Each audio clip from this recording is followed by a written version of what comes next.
These Levantine pancakes called Qatayef Asifiri have a pleasantly yeasty flavor and chewy texture coming from semolina.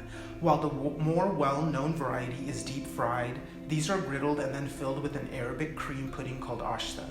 I have no idea if I made these correctly because I've never been to the Middle East, but they tasted great. Free Palestine. To start, make the Ashta. I've made this before. It's just 3/4 cup of heavy cream, 3/4 cups of half and half, 2.5 tablespoons of cornstarch, and 1/4 cup of sugar. You just cook that over low heat until it comes to a boil. Then cool.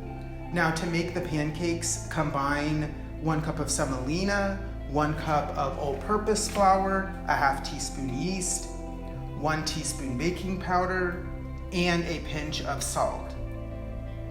Then add in 2.5 cups of warm water, stir to let it ferment.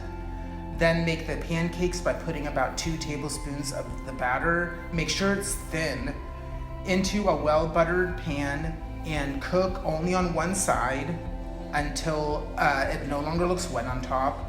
Then fill with the cream and kind of pinch the ends. Garnish with pistachios and honey and enjoy.